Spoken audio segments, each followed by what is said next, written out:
अब अर्को एउटा है त आज अलिकति म छुट्टी जस्तै भएर घरमा छु। त्यो भएको हुनाले आज भिडियो पनि अर्को एउटा भिडियो पनि रेकर्ड गरेँ। आज चाहिँ मलाई लागेको है, मेरो आफ्नो लागेको चाहिँ पाप भर्सेस पुण्य।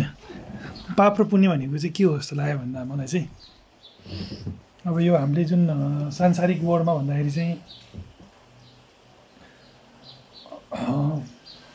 मान्छेले पाप पुण्य चाहिँ किन आयो भन्दाखेरि चाहिँ सोच्दाखेरि पाप र पुण्य सोच्दाखेरि अब हामी मान्छे भनेको त एउटा प्राणी नै हो।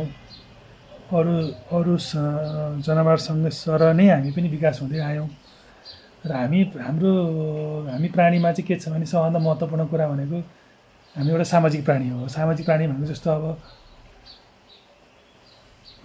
अब हामीले हेर्दाखेरि नर्मली म्यामल्स भन्छ नि, यो अब म्यामल्सहरू चाहिँ नर्मल्ली चाहिँ सामाजिकै हुन्छन् र म्यामल्समा पनि अलिकति बढी सामाजिक भनेको जस्तो कुकुर होइन, जस्तो समूहमा बस्छ नि, कुकुर समूहमा बस्छ, बाँदरहरू समूहमा बस्छ, अब हात्ती समूहमा बस्छ, सिंह समूहमा बस्छ।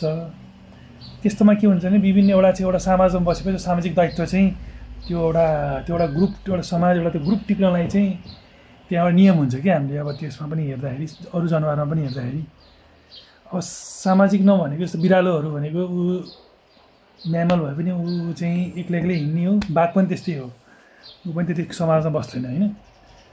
त्यही भएर उसको नियमहरू कम हुन्छ। अब हामी मान्छे पनि सामाजिक भएपछि चाहिँ नर्मली अब एउटा समाजमा चाहिँ त्यो मेन्टेन गर्नलाई, त्यो ग्रुपलाई चाहिँ मेन्टेन गर्नको लागि, ग्रुपमा एउटा कोहिजन मेन्टेन गर्नको लागि चाहिँ जुन कार्यले चाहिँ समाजलाई राम्रो गर्छ त्यसलाई चाहिँ पुण्य भने जस्तो लाग्छ है। जस्तो अब दान गर्ने भन्छ नि, दान गरेर अरूलाई पैसा चढाउँदाखेरि जुन समाजले राम्रो गर्छ त्यसले पुण्य हुने भयो। समाजको एउटा व्यवस्थालाई चाहिँ राम्रो गर्ने भयो, त्यो पुण्य भयो। अनि जस्तो अब चोरी गर्नु, अब हत्या गर्नु, अब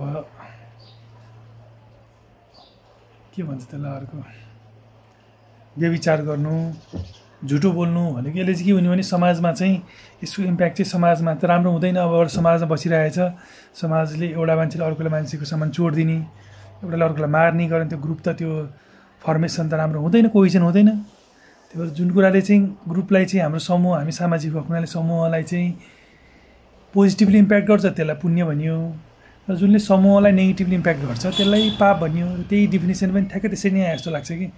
अब मैले चाहिँ सोच्दाखेरि अब जस्तो जति पनि पुण्य भन्छ नि, अब दान बढी पुण्य, सबभन्दा ठुलो पुण्य भनेको दान धर्म भन्छन् होइन। अब त्यो भनेको त्यसले एउटा समाजलाई राम्रो गर्छ। त्यो बाहेक अरू पुण्य भनेको चाहिँ जस्तो अब अनेस्टी हुनु भन्छ नि, अब अनेस्टी हुनु, साँचो बोल्नु, इमान्दार हुनु, त्यो भनेको सबै जस्तो हामी इमान्दार भयो भने हामीले त्यो समाजलाई चाहिँ कसैलाई ठग्दैनौँ, एज अ समाजलाई राम्रो हुन्छ होइन। अब साँचो बोल्दा पनि त्यो समाजलाई राम्रो हुन्छ।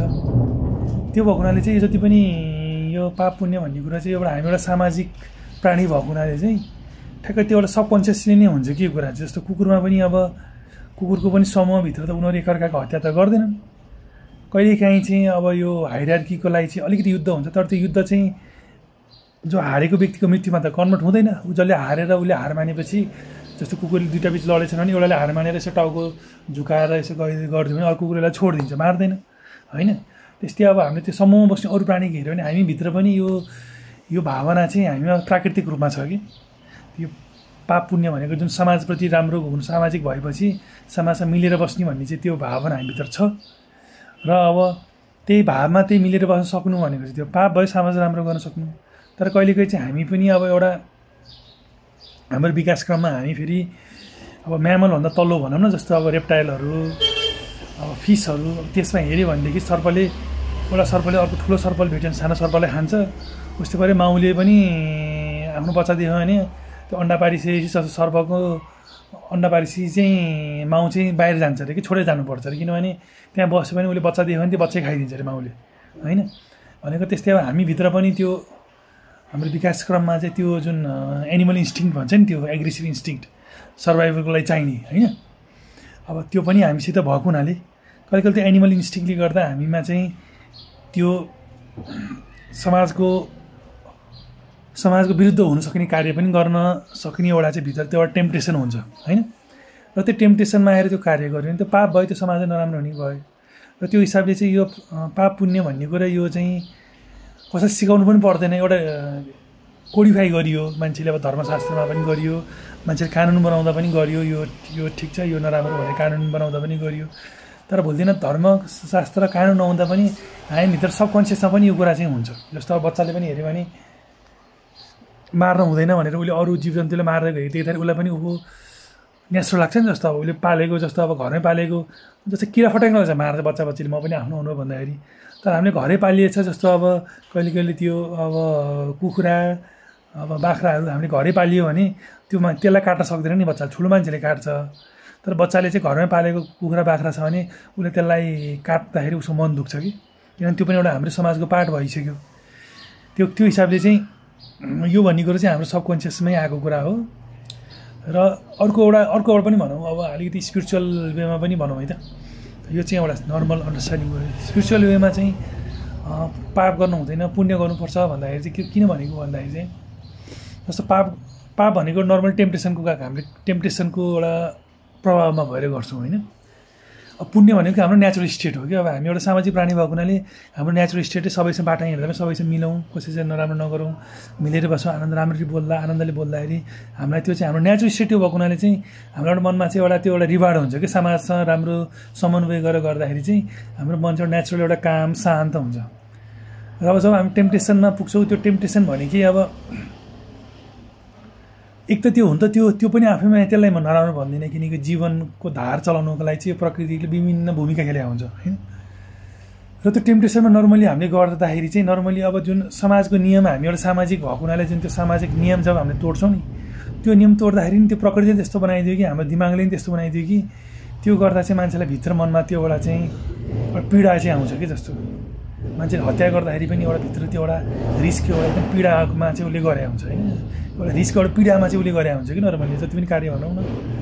अब चोरी गर्दा पनि एउटा चाहिँ उसले चोरी गर्दा मान्छेलाई भित्र डर हुन्छ, त्यो एउटा गर्दाखेरि भित्र मनमा चाहिँ त्यो एउटा काम स्टेट चाहिँ एउटा त्यो हुँदैन कि, त्यो गर्दा एउटा शान्त स्टेट हुँदैन, किनकि त्यो आफैमा एउटा चाहिँ हाम्रो सामाजिक, हाम्रो यो सबकन्सियस, हाम्रो नेचुरल स्टेटको अगेन्स्टमा हो कि त्यो सबै पापहरू गर्ने कर्म भनेको। त्यसले गर्दा त्यो गर्दा हामी आफैमा एउटा पीडा चाहिँ भएको हुन्छ। र त्यसले गर्दा हामी अब यो स्पिरिचुअल पाथमा गर्ने यो भनेको त आफैमा सकेसम्म मनलाई चाहिँ आनन्दको एउटा काम स्टेट लैजाने कार्य, यो कामै त्यही हो। यसको कार्य भनेको हाम्रो उद्देश्य त्यही हो।